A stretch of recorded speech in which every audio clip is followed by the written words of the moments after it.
주간 꿀에 바르셀로나 라리가 9라운드 그라나다 원정에서 2대2 무승부를 기록했습니다. 사실 이 경기는 잡아야죠. 잡았어야 됩니다. 그라나다가 올 시즌 승리는 1승밖에 없어요. 1승 2무 5패로 고전했거든요. 최근 5경기에서 승리가 없었습니다. 라리가 19위에 위치한 팀이에요. 그럼에도 불구하고 바르셀로나는 2대2 무승부를 기록했죠. 그것도 간신히 무승부를 기록했습니다. 사실 바르셀로나 올 시즌 문제 중에 하나는 원정에서 약팀을 상대로 승리를 거두지 못한다는 점이에요. 1라운드 헤타페 0대0 무승부, 7라운드 마요르카전 2대2 무승부, 그리고 9라운드 그라나다전 2대2 무승부. 야, 이건 진짜, 물론 이 경기는 바르셀로나 입장에서는 굉장히 어려운 경기가 될 거라고 예상을 했습니다. 페드리, 더용, 하피냐, 레반도프스키가 부상으로 빠졌기 때문에 전력 누수가 있는 편이었고, 또 한 가지는 최근 그라나다를 상대로 승리를 거두지 못하고 있었거든요. 이 경기에서 무승부를 기록하면서 그라나다는 바르셀로나를 상대로 최근 4경기에서 패배가 없게 됩니다. 그리고 그라나다의 파코 로페스 감독이 레반테 시절에 홈에서 바르셀로나를 너무나 잘 상대했어요. 레반테 감독 시절에 홈에서 바르셀로나 상대로 5경기에서 3승 1무 1패를 기록했거든요. 그러다 보니까 파코 로페스는 홈에서 바르셀로나를 상대하는 법을 알고 있다, 이런 이야기까지 있었기 때문에 이 경기는 어려운 경기가 될 거라고 예상을 했지만 잡았어야죠. 잡았어야 됩니다. 정말 답답하더라고요. 자, 제 답답함, 왜 답답했는지 여러분 설명해 드릴게요. 함께 가보시죠. 경기 내용부터 살펴볼게요. 라리가 9라운드 그라나다와 바르셀로나 경기 2대2 무승부로 끝났는데, 브리안 사라고사가 경기 시작과 동시에 골을 넣었어요. 네, 17초 만에 골을 넣었나? 1분도 되지 않아서 골을 넣었습니다. 이거는 바르셀로나 입장에서는 준비가 덜 됐다고 봐야 돼요. 사실 바르셀로나는 프랭키 도용이 부상을 입은 다음에 1차 빌드업에 계속해서 문제를 드러냈습니다. 세비야전도 그렇고 포르투전도 그래요. 근데 이 경기는 페르민 로페스, 긴도안, 가비로 미드필더 라인을 짰는데, 긴도안을 통해서 빌드업할 때 상대가 당연히 압박하잖아요. 그 가운데 볼을 빼앗기다 보니까 상대가 빠르게 역습을 전개할 수가 있었고, 그 가운데 브리안 사라고사가 깔끔한 마무리로서 선제골을 기록하게 되는 거죠. 그 다음부터 바르셀로나는 경기를 푸는데 상당히 어려움을 겪게 됩니다. 바르셀로나 입장에서는 1차 빌드업에 어려움을 겪으면서 전체적으로 세밀한 플레이가 부족한 모습이 나왔어요. 물론 1차 빌드업 문제는 가비라든가 페르민이 적당히 내려와 주면서 같이 풀어나가고, 그리고 조안 칸셀루가 위로 올라오면서 미드필더 숫자를 늘리면서 공격을 전개하면서 해결하고자 노력을 했는데, 그 가운데 조앙 펠리스가 미드필더 라인으로 올라와 있잖아요. 상대가 빠르게 이쪽 오른쪽 빈 공간을 노리면서 29분에 브리안 사라고사가 또 한 번 골을 넣었습니다. 이 골 장면은 좀 뼈 아파요. 사실 1대0이라면 바르셀로나가 언제든지 뒤집을 수가 있는데, 2대0은 레반도프스키가 없는 상황에서는 좀 부담스러웠거든요. 특히 브리안 사라고사의 이 두 번째 골은 2번 접으면서, 1번 접고 2번 접으면서 주일 쿤데와 테오 슈테겐을 완전히 속였습니다. 그러면서 마무리 짓는 모습이 나왔고, 경기 전부터 브리안 사라고사와 라민 야말의 대결이 아니냐, 이런 이야기가 있었는데, 브리안 사라고사가 올 시즌 라리가에서 드리블 성공률이 가장 좋은 선수예요. 그 정도로 드리블을 많이 시도하고 드리블을 통해서 공격의 활로를 개척하는 선수인데, 이 경기에서 브리안 사라고사가 2골을 넣으면서 올 시즌 5골을 기록하게 됐습니다. 그라나다는 올 시즌 수비에 문제가 많았지만은 공격에서는 힘을 발휘했어요. 우준이 선수도 3골을 넣었고, 루카스 보예 선수도 3골을 넣었고, 그리고 브리안도 3골을 넣고 있었는데, 이 경기에서 멀티골 넣으면서 이제 5골이 됐거든요. 공격 라인에서는 힘을 발휘한다는 거죠. 우준이가 해결사 역할하고 보예가 윤활유 역할하면서 골을 넣어주고, 그 가운데 브리안 사라고사가 드리블러 역할로서 공격의 활로를 개척하는데, 이 경기는 역습 상황이 많다 보니까 브리안 사라고사가 골을 넣는 장면이 있었습니다. 바르셀로나는 이후에 경기를 지배하는 모습이 나왔지만은 박스 근처에서의 세밀함이 부족했어요. 세밀함이 부족하다 그러다 보니까 공간을 만드는 데 어려움이 있었고 득점 기회를 만드는 데 어려움이 있었죠. 무엇보다도 박스 안쪽에 특히 중앙 쪽에 밀집 수비를 만드는 그라나다의 수비를 뚫는 데 굉장히 어려움을 겪었습니다. 이 상황에서 가장 중요한 선수는 저는 페란 토레스라고 생각했어요.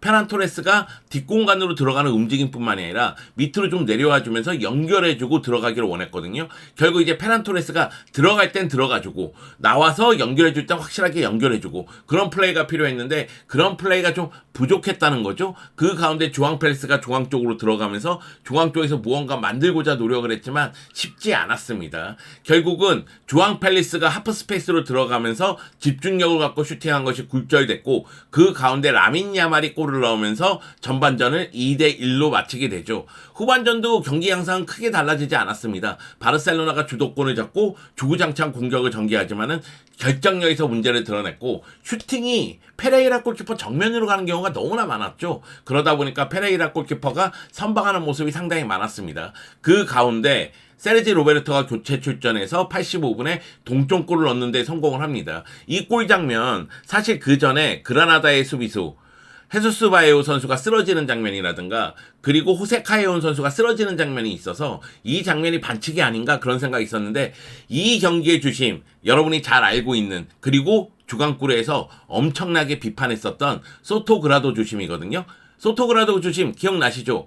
1라운드 헤타페전에서 오심을 범했던 주심. 네. PK를 줘야 되는데 가비의 핸드볼 반칙을 선언했던 그 주심입니다. 난 그것도 이해가 안 돼. 솔직히 이해가 안 돼. 아니 오심을 범했던 특히 바르셀로나에게 피해를 줬던 오심을 범했던 주심을 지금 10경기도 되지 않아서 바로 바르셀로나 경기에 배정한 것 자체가 이건 이해하기 어렵습니다. 여하튼 소토그라도 주심은 몸싸움에 대해서 굉장히 관대하게 평가했기 때문에 그 장면은 그대로 골로 인정이 됐어요. 저는 이것도 그럴만하다고 생각을 합니다만 마지막에 주앙 펠리스의 골이 들어가거든요. 근데 페란 토레스가 경기에 관여했다고 본 거죠. 골키퍼를 방해하는 동작을 했다고 본 거죠. 그러면서 페란 토레스의 오프사이드 때문에 주앙 펠리스의 골은 인정되지 않았습니다. 결국 경기는 2대2로 마무리가 되죠. 자, 한번 보시죠. XG값 보면은 그라나다는 0.73이에요. 그러니까 그라나다가 기회를 확실히 살렸다는 이야기가 됩니다. 0.73밖에 안 되는데 두 골을 만들어냈거든요. 근데 바르셀로나 보세요. XG값이 3.3인데 두 골밖에 못 넣었어요. 이건 결정력에 문제가 있었다는 얘기고 경기 전체적으로 시종일관 점유율은 2대8 정도가 됩니다. 어느 순간 뭐 상대에게 3위 가고 우리가 뭐 7위고 뭐 이런 상황이 없었어요. 거의 2대8이에요. 경기 내내. 왜냐하면 그라나다가 이른 시간에 골을 넣으면서 5-4의 바탕으로 수비에 집중하는 모습이 있었거든요. 자, 그 가운데 바르셀로나가 슈팅을 22차례나 했는데 요 슈팅이 10차례인데 두 골 넣었습니다. 반면에 그라나다 보세요. 슈팅이 7차례긴 하지만 요 슈팅이 2차례거든요. 근데 요 슈팅 2차례가 모두 골로 연결이 된 거죠. 그라나다 입장에서는 2대0에서 2대2가 됐기 때문에 불만이 있을 수 있지만 바르셀로나 상대로 무승부를 거뒀기 때문에 나름대로 또 만족할 만한 경기고 바르셀로나도 마찬가지긴 합니다. 바르셀로나 입장에서는 0대2에서 2대2를 만들었고 무패 행진을 이어가게 됐기 때문에 만족할 수도 있지만 마지막에 주앙 펠리스의 그 골이 너무 아쉽게 기억에 남기 때문에 아쉬움이 또 크게 남을 수도 있는 경기입니다. 바르셀로나 입장에서는 올 시즌 공식 11경기에서 무패 행진을 달리고 있죠. 라리가에서는 6승 3무 그리고 챔피언스리그 H조에서는 2승을 거두면서 1위를 달리고 있는데 무패 행진을 이어가는 게 중요한 게 아니죠. 차비 감독도 이런 이야기를 했습니다. 지금 이 순간 1위가 중요한 게 아니라 우승이 중요하다. 결국 라운드별로 순위는 요동칠 수 있지만 마지막에 웃는 게 중요하다는 이야기를 했거든요. 그렇기 때문에 끝까지 지켜볼 필요성은 있지만 그리고 무패 행진이 기분 좋은 기록이긴 하지만 다시 생각해도 헤타페전, 마요르카전, 그라나다전 이 무승부는 너무 아쉬워요. 그러니까 바르셀로나는 약팀을 상대하는 힘이 더 좋기 때문에 라리가에서 승점 관리가 더 유리할 거라고 생각했는데 레알 마드리드 주드 벨링엄 미쳐있잖아요. 아틀레티코 마드리드 그리지만 너무 잘하고 있지 않습니까? 그 가운데 바르셀로나는 약팀을 상대로 지금 무승부가 좀 늘어나고 있어서 특히 원정에서 늘어나고 있어서 이 부분이 걱정입니다. 이 경기에서 얘기할 부분은 역시 1차 빌드업 문제예요. 미드필드 라인 문제라는 거죠. 페드리하고 더용이 부상이기 때문에 이 선수들이 엘 클라시코에 돌아오고자 지금 열심히 재활을 하고 있다고 하는데요. 일단 이 두 선수의 빈자리를 메우는 게 중요하거든요. 그런데 효과적으로 메우지를 못하고 있어요. 1차 빌드업 과정에서 볼을 빼앗기고 그러면은 상대에게 역습을 허용하는 장면이 나오거든요. 왜 그러냐면 바르셀로나는 공격을 전개할 때 발데는 적극적으로 올라가 있고 조안 칸셀로는 미드필드 라인을 올라와 있으니까 센터백 2명만이 뒤에서 보좌를 하고 있는 상태란 말이에요. 그 가운데 1차 빌드업 할 때 볼을 빼앗기면 공간을 너무 많이 허용하게 되는 거죠. 그러다 보니까 1차 빌드업에서 보다 효과적으로 이루어져야 되는데 그 부분에 대한 준비가 잘 안 되고 있어요. 여러 번 말씀드리지만은 부스케츠의 빈자리는 한 선수로 메우는 게 아닙니다. 물론 프랭키 도용이 있을 때는 워낙에 잘해줬기 때문에 그 빈자리가 느껴지지 않았지만은 로메오에게 그냥 맡기면 로메오도 막히고요. 긴도안에게 맡기면 긴도안도 막힙니다. 결국은 양분해줘야 돼요. 그래서 로메오하고 긴도안이 같이 기용되면 둘 다 기동력에는 문제는 있겠지만 둘 다 밑에서 전개를 해야 되고요. 이렇게 가비, 긴도안, 페르민이 나오면 가비라든가 페르민에게 적극적으로 내려가서 종적인 움직임을 많이 가져가라는 지시를 해야 됩니다. 그냥 긴도안이 혼자서 공격을 전개하기에는 상대 압박이 굉장히 강하거든요. 이 부분에 대해서 차비 감독도 생각을 하고 나왔어야 됩니다. 왜냐하면 포르투갈 경기에서 로메오가 그렇게 당했거든요. 이런 부분에 대해서 좀 아쉽죠. 네. 결국 이제 바르셀로나를 상대하는 팀들은 수비 라인의 수비 숫자를 늘려서 중앙에 밀집 수비를 하고 그리고 1차 빌드업 할 때 전방부터 압박을 강하게 가져간다. 요것을 갖고 나오면 바르셀로나의 공격이 생각보다는 잘 안 풀린다는 사실을 알게 됐을 겁니다. 상대의 강한 압박을 효과적으로 뚫지 못하면서 1차 빌드업에 문제를 드러냈고 그러면서 역습을 허용하면서 선제골 실점했죠. 자, 그리고 공격을 전개하는 과정에서 또다시 상대 역습에 추가골을 실점하는 장면이 나왔습니다. 그렇기 때문에 이 미드필드 라인에 대해서 고민을 좀 해야 된다. 차비 감독 스스로가 좀 고민을 해야 된다는 이야기죠. 물론 바르셀로나는 가비라든가 긴도안, 페르민 모두 공격적인 재능이 있는 선수이기 때문에 그 공격적인 재능을 포기하고 수비 쪽으로 맡기기에는 어려움이 있을 겁니다만 그렇다 할지라도 1차 빌드업에서 실수하면은 큰 위기가 온다는 사실을 알고 있기 때문에 1차 빌드업에 조금 더 신경을 쓰자 그 얘기를 드리고 싶습니다. 그리고 얘기할 선수는 역시 페란 토레스예요. 페란 토레스가 레반도프스키의 빈자리를 확실히 메울 수는 없습니다. 그리고 페란 토레스가 선발로 뛸 때 아쉬움이 컸던 것도 사실이에요. 주로 교체로 출전했을 때 골맛을 봤죠. 라리가에서 3골, 챔피언스 리그에서 1골. 그래서 올 시즌 4골을 넣고 있거든요. 근데 왜 그랬을까? 여하튼 페란 토레스 이야기를 좀 해보자면 페란 토레스의 실수가 좀 있었어요. 그러니까 페란 토레스는 전반전에 눈에 띄는 활약을 거의 하지 못했습니다. 그냥 상대 뒷공간으로 들어가기 위해서 준비를 하고 있는데 그러다 보니까 볼터치 수라든가 경기에 미치는 영향력이 많이 떨어졌죠. 그러다 보니 후반전에는 내려와서 연결해주고 그 다음에 들어가는 장면이 있다 보니까 페란 토레스가 조금 더 좋은 기회를 많이 잡았는데 52분 아라오의 패스를 첫 터치를 잘못하는 바람에 놓치는 장면이 있었고요. 68분 프리킥 찬스에서 아라오가 헤더로 떨궈 줬는데 이것도 해결하지 못했습니다. 무엇보다도 중요한 건 93분 장면이에요. 네, 오른쪽 측면에서 크로스가 올라왔는데 페란 토레스가 들어가면서 점프를 했거든요. 근데 페란 토레스 위로 한 2m 정도로 공이 지나갔어요. 그러면서 반대편에 있는 조앙 페레스가 헤더로서 마무리 지었는데 페란 토레스가 점프를 하면서 경기에 관여를 했고 여기에 페레이라 골키퍼가 페란 토레스 때문에 시선이 그쪽으로 가면서 결국은 영향을 미쳤다고 판단을 했거든요. 그렇기 때문에 오프사이드 판정이 나오면서 조앙 페레스의 골은 인정되지 않았습니다. 물론 차비 감독은 이게 어떻게 영향을 미친 것이냐. 페란 토레스 위로 2m가 되는 지점에서 지나갔는데 이게 어떻게 경기에 영향을 미친 것이냐. 이렇게 항의하는 모습이 있었는데 저는 페란 토레스가 그냥 들어가는 장면이면 모를까. 거기서 점프하면서 골키퍼의 시선을 좀 빼앗는 장면이 있었어요. 그러니까 결과론적으로는 경기에 영향을 미쳤다고 보이는 거죠. 그렇기 때문에 이것이 뭐 오심이라고 얘기하기는 어려울 것 같아요. 여하튼 조앙 페레스의 그 골, 조앙 페레스 이 경기에서 컨디션 좋았거든. 해설하다가 나도 모르게 그런 얘기를 했어. 왜 페란 토레스는 저기서 들어가서 점프를 했을까요? 나도 모르게 이 멘트가 나왔어. 아니 2m 높이를 지나간대잖아. 머리 위를 지나간다니까. 답답합니다. 답답해요. 그냥 구경을 하지. 아, 그동안 구경만 잘했잖아. 갑자기 왜 거기서 점프를 하고.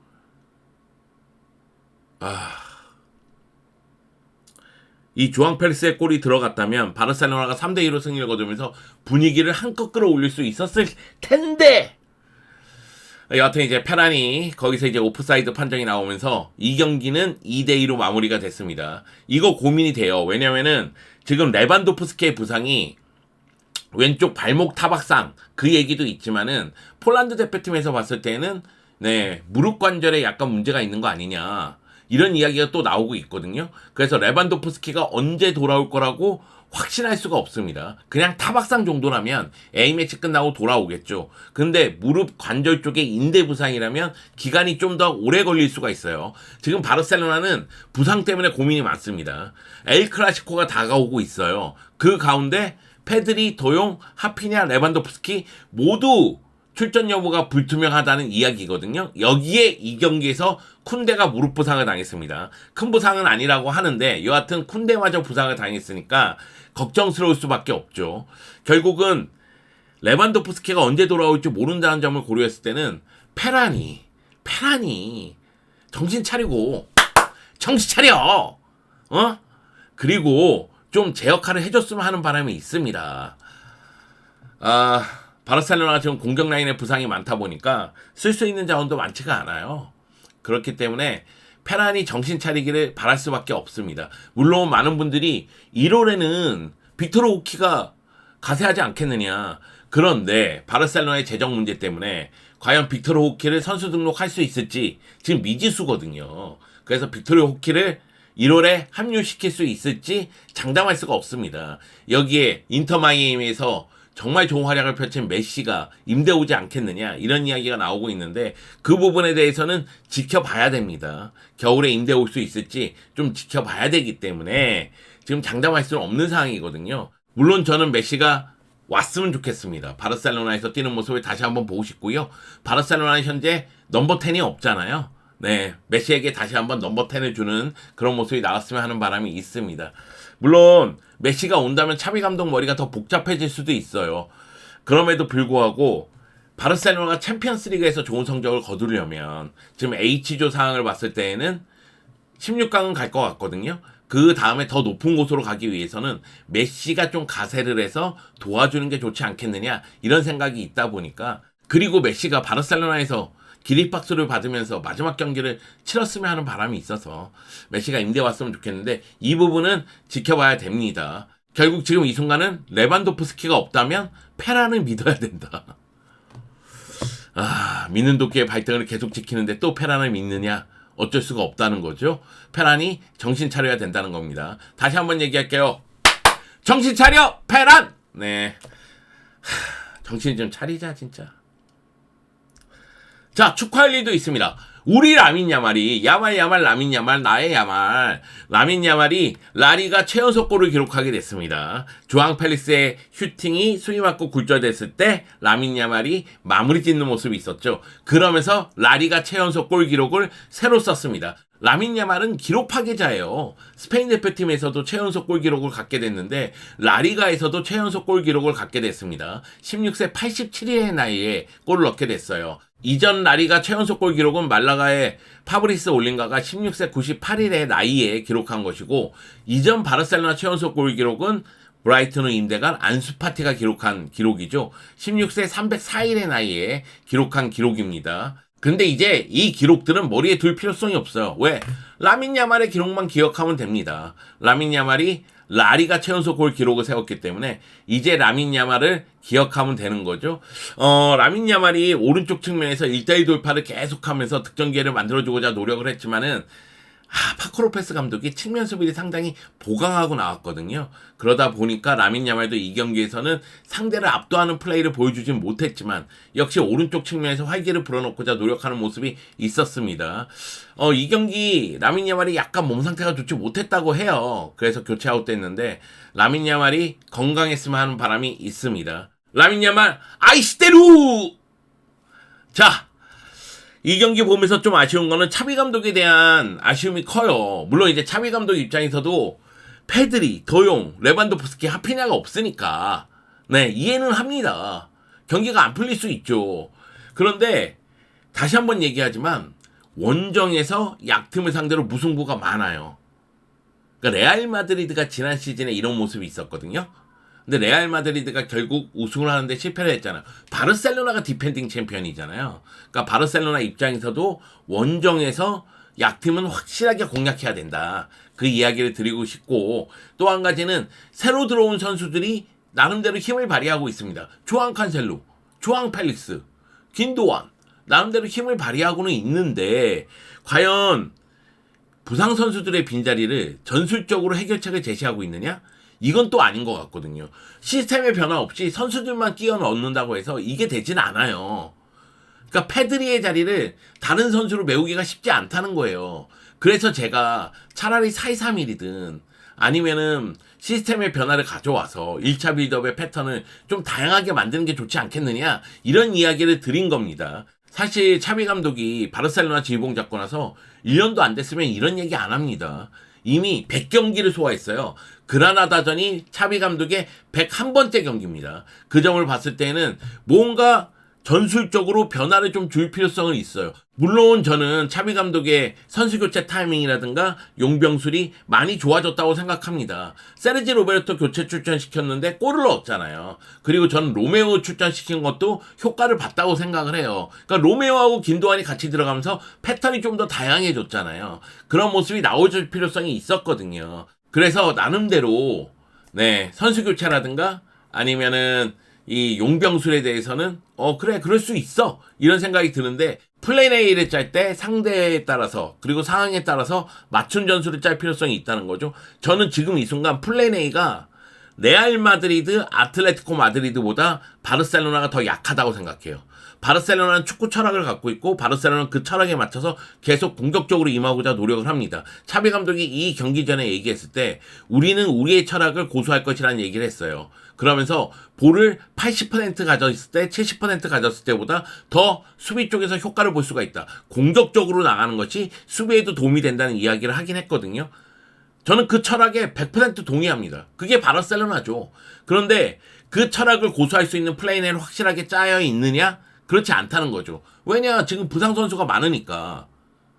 그러면 거기서 경기에 따라서 플랜 A의 변화를 줘야 된다는 건데 그게 안 되고 있다는 거예요. 플랜 A만 놓으면 레알 마드리드 4-3-1-2, 주드 벨링엄의 능력을 극대화시키는 것. 주드 벨링엄이 지금 8골이에요. 라리가 득점 1위입니다. 이 얘기는 그 시스템이 힘을 발휘하고 있다는 얘기예요. 물론 마드리드 더비에서 패배했을 때 4-3-3을 좀 활용할 필요성이 있다고 저도 얘기를 하긴 했지만은 4-3-1-2가 힘을 발휘하고 있다는 이야기거든요. 그리고 아틀레티코 마드리드 5-3-2 포메이션 힘을 발휘하고 있어요. 이번에도 소시에다드전에서 2-1로 승리를 거뒀습니다. 그런데 바르셀로나는 4-3-3을 고수하고 있고 시스템에 약간의 변화를 꾀하고는 있지만 그 플랜 A가 힘을 발휘하느냐? 저는 그렇게 생각하지 않거든요. 물론 프랭키 더용, 페드리, 레반도프스키가 돌아온다면 그 플랜 A가 힘을 발휘할 수는 있겠죠. 근데 이 선수들이 없을 때는 그 빈자리를 메울 수 있는 플랜 A를 또 짜야 될 거 아니에요. 근데 그런 부분에서 아쉬움이 있다는 겁니다. 차비 감독이 조금 더 분발했으면 하는 바람이 있습니다. 제가 이 경기를 쿠팡 플레이에서 중계를 했거든요. 사실 전반전 그럴 수 있어요. 1분도 되지 않아서 실점할 수 있지. 그럴 수 있어요. 또다시 실점하면서 0-2로 끌려갈 수도 있죠. 그런데 후반전에 공격의 활로를 개척하는 모습은 나와줘야죠. 그렇지 않나요? 라민 야말의 추격하는 골, 그 다음에 세르지의 동점골이 나오는 동안 정말 주구장창 공격을 전개했지만 답답했거든요. 아니 중앙에 그렇게 밀집 수비가 많은데 중앙 쪽으로 볼을 계속 끌고 들어가고 중앙 쪽을 찔러주고 측면으로 벌렸다 들어가야 될 거 아니에요. 상대를 끌어냈다 들어가야 될 거 아니에요. 패턴을 좀 다양하게 만들 필요성이 있다는 거죠. 이런 부분에서 차비 감독이 생각을 좀 많이 해야 될 것 같습니다. 그래요. 레반도프스키 없고 더용 없고 페드리 없으면 무승부 거둘 수 있지. 페란이 아무 생각 없이 축구할 수도 있죠. 가끔씩 저도 야, 내가 지금 뭘 하고 있나 이런 생각이 들 때도 있는데 페란도 그렇게 할 수 있죠. 다만 보는 입장에선 진짜 진짜 옆에 있었으면 내가 진짜 칩샷으로 그냥 스크루 펀치로 내가 진짜 페란 정체를 번쩍 들게 해줬을 거다. 여하튼 이번 주 주간꿀에 답답했습니다. 짜증났습니다. 그러다 보니까 여러분에게 좀 분노와 화를, 짜증을 전달한 것 같아서 죄송합니다. 얘들아, 정신 차리자. 다음 주간꿀에부터는 웃으면서 보자고요. 하하하하하하 웃으면서 보자고요.